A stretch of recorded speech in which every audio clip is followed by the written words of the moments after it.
নমস্কাৰ সকলোকে সুপ্ৰভাত। বৰ্তমান হৈছে ৰাতিপুৱাৰ সময় আৰু এতিয়া মই ধুনীয়াকৈ মোৰ লগৰখিনি আহিব আৰু এতিয়া আমি ধুনীয়াকৈ যাম এটা নতুন জেগা, আমাৰ জামুগুৰি হাটৰে এটা জেগা।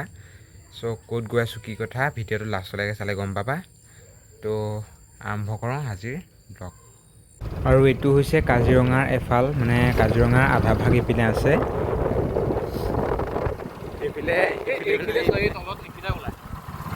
আৰু পুৰা ধুনীয়া পৰিৱেশ, সেয়া চাৰিওফালে গছ গছনি, পুৰা নদী চদী আছে। আমাৰ মাজত কৰনাথ আৰু ইপিনে মন্দিৰনাথ।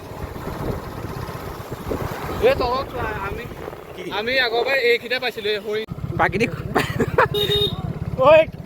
প্ৰাকৃতিক সৌন্দৰ্য।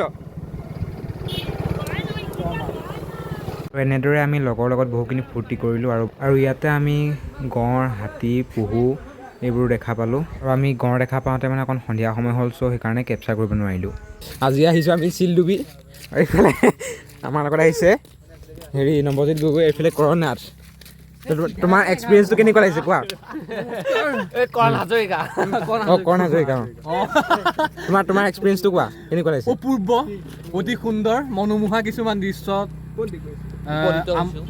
নহয়, আমোদ লৈ আমি নথৈ আনন্দিত হৈছোঁ।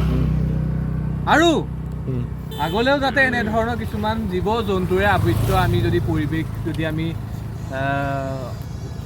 পাওঁ দেখিবলৈ, আমাৰ ঠিক আছে হৈ যাব। আৰু নুসুধো তোমাক, মই এতিয়া তোমাক সুধিছোঁ। আমি যে মই ভাবিছিলোঁ আমি মানে ঝৰ্ণা পাম বুলি ভাবিছিলোঁ, কিন্তু নাপালোঁ। এতিয়া তোমাৰ কেনেকুৱা লাগিছে ফিল্ডটো? মই কি ক'ম মানে, নালাগে একো ক'ব নালাগে, মোক ক'বলৈ মনেই নাই। যাওক আপোনাৰ ইয়াত সুধিয়া হ'ব নেকি বাৰু? ঠিক আছে বাৰু। নে আপোনাৰ কিবা ক'বলগীয়া আছে নেকি? নকমেণ্ট আপোনাৰ? ঠিক আছে। আমি যোৱা জেগাটো হ'ল চিলডুবি, যিটো গমিৰপাল চাইডে আছে, জামুগুৰি হাটৰ, তেজপুৰ জামুগুৰি হাটৰ গমিৰপাল চাইডে আছে। চ' বহুত ভাল লাগিল আহি, আৰু আজিলৈ ইমানেই। Thank U.